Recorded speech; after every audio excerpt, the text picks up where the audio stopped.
پہلے مقرر حافظ خلیل کو دعوت دیتا ہوں کہ وہ آئے اور متعینہ عنوان پر اپنی تقریر پیش کریں۔ نحمده ونصلي على رسوله الكريم أما بعد فأعوذ بالله من الشيطان الرجيم بسم الله الرحمن الرحيم فإذا لقيتم الذين كفروا فضرب الرقاب صدق الله العظيم وقال النبي صلى الله عليه وسلم الحسن والحسين سيدا شباب أهل الجنة أو كما قال عليه الصلاة والسلام۔ صداقت کو بیان کرنے سے مومن رک نہیں سکتا، صداقت کو بیان کرنے سے مومن رک نہیں سکتا، اتر سکتا ہے سر اس کا وہ لیکن جھک نہیں سکتا۔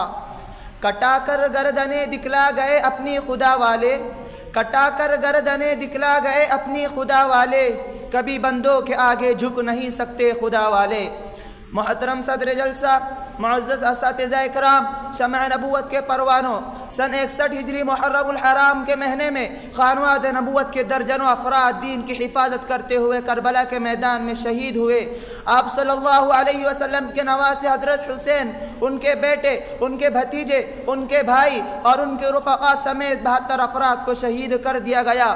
حق کے راستے میں حضرت حسین نے بڑی زبردست قربانی پیش کی، لیکن کسی غلط چیز کو قبول کرنا گوارا نہیں کیا۔ حضرت حسین اور ان کے خاندان کے افراد کی شہادت کا واقعہ تاریخ کا کیسا دردناک واقعہ ہے۔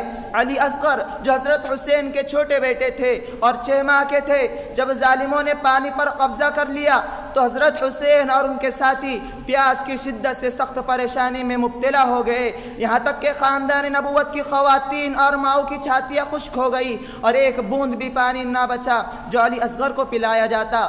تو حضرت حسین مجبور ہو کر خیمے سے نکلے۔ آخر محبت کرنے والا باپ اپنے بیٹے کو پیاس سے تڑپتا ہوا کیسے دیکھ سکتا ہے؟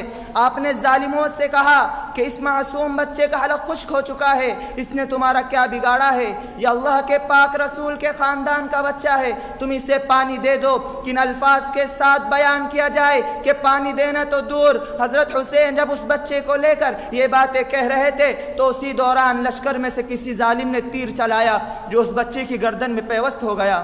اس بچے کا خون حضرت حسین کے اوپر بہا اور پھر وہ تڑپ کر شہید ہو گیا۔ حضرت حسین نے اپنے بچے کو زمین پر رکھ دیا اور آسمان کی طرف نظر اٹھا کر کہا کہ اے اللہ، میں اس حال میں بھی آپ سے راضی ہوں۔ اللہ اکبر! جن لوگوں نے حضور کی تربیت سے فیض پایا تھا ان میں قربانی کا جذبہ کس قدر موجود تھا۔ پھر وہ وقت بھی آیا کہ جب ان شہیدوں کے ساتھ حضرت حسین کو بھی شہید کر دیا گیا۔ آپ نے ان ظالموں کا مقابلہ کیا، کئی لوگوں کو جہنم رسید کیا، اور جب آپ نے ان ظالموں کا مقابلہ کیا، کئی لوگوں کو جہنم رسید کیا، پھر اس 5000 کے لشکر نے چاروں طرف سے آپ پر حملہ کیا، اور جب آپ زمین پر گر پڑے تو شمر نامی بدبخت آپ کے سینے پر بیٹھ گیا اور اس نے آپ کا سر تن سے جدا کر دیا۔ اس کے بعد سر کو نیزے کے اوپر چڑھا دیا گیا اور اس کی تذلیل کی گئی۔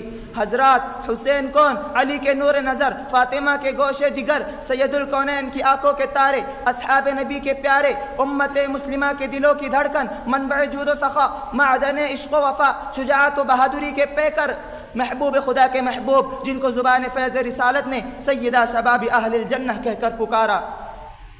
جب ان کے سر کو ابن زیاد کے پاس لے جایا گیا، یہ وہ مکار و ظالم اور ملعون شخص ہے جو کوفہ کا گورنر تھا، اسی کے اشارے پر قتل و غارت گیری ہوئی، اسی نے لوگوں کو اکسایا کہ حضرت حسین کو شہید کر دو۔ جب ابن زیاد کے سامنے وہ مبارک سر پیش کیا گیا، اس کے ہاتھ میں چھڑی تھی، اس نے وہ چھڑی اس کٹے ہوئے سر کے ہونٹوں پر ماری، 1 بار 2 بار، اور کوئی غلط جملہ ان کے بارے میں کہا تو ایک صحابی جو وہاں موجود تھے بالکل غصے میں بھر گئے اور صدمے کی شدت میں کھڑے ہو گئے اور کہا او ظالم، اپنی چھڑی کو ان ہونٹوں سے ہٹا لے، خدا کی قسم میں نے دنیا کے سب سے مقدس انسان کو دیکھا کہ ان ہونٹوں کو چوما کرتے تھے۔ اے انسانیت کو جانے بلب دیکھ کر بے چین ہونے والوں، حضرت حسین اور اہل بیت نے قیامت تک کے آنے والے ایمان والوں کو اپنے قربانی کے ذریعے یہ پیغام دیا ہے کہ کبھی بھی باطل کے آگے اپنا سر نہ جھکانا۔ دشمن کو بڑا یا طاقتور سمجھ کر یا حالات کی سنگینی کو دیکھ کر خوف زدہ مت ہونا، دشمنوں کو بڑا سمجھ کر ان کے مطالبات کو تسلیم نہ کرنا۔ محترم حضرات، میں نے یہ ساری باتیں آپ کو یہ احساس دلانے کے لیے کہی ہے کہ اس وقت ملک میں جو حالات ہے، مسلمانوں کی جان و مال کے علاوہ ان کے دین و ایمان پر حملے کیے جا رہے ہیں۔ انسان نما درندوں کی بھیڑ مسلمان بھائیوں پر حملہ کر کے انہیں موت کے گھاٹ اتار رہی ہے۔ حکومت کے جانب سے مسلمانوں کو وندے ماترم پڑھنے، یوگا کرنے اور سوریہ نمسکار کے لیے مجبور کیا جا رہا ہے، اور فرقہ پرست طاقتیں کھلے عام مسلمانوں کو دھمکیاں دے رہی ہے کہ اگر اس ملک میں رہنا ہے تو انہیں یہ سارے کام کرنے ہوں گے اور عقیدہ توحید کو چھوڑنا ہوگا۔ غرض کے پورے ملک میں خوف کی فضا قائم کر دی گئی ہے۔ ان مشکل حالات میں ہمیں اپنے آقا جناب محمد رسول اللہ کی سیرت سے سبق لے کر یہ عزم کرنا چاہیے کہ حالات سے خوف زدہ ہو کر ایک لمحے کے لیے بھی ہم اپنی دین سے دستبردار نہیں ہوں گے اور آخری سانس تک اس کی حفاظت کرتے رہیں گے۔ ہمارے اندر یہ عزم اور جذبہ ہونا چاہیے کہ ہم ظلم برداشت کر لیں گے لیکن کبھی بھی باطل طاقتوں کے آگے اپنا سر نہیں جھکائیں گے، اور اللہ نے جو ایمان ہمیں عطا فرمایا ہے ہم مرتے دم تک اس پر قائم رہیں گے۔ اللہ تعالیٰ سے دعا ہے کہ ہم سب کو صحابہ کے جیسا ایمان عطا فرمائے۔ میں ایک شعر پر اپنی تقریر ختم کرنا چاہتا ہوں۔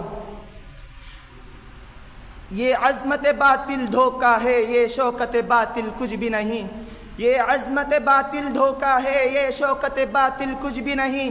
مٹی کے کھلونے ہیں سارے، یہ ظلم کے لشکر کچھ بھی نہیں۔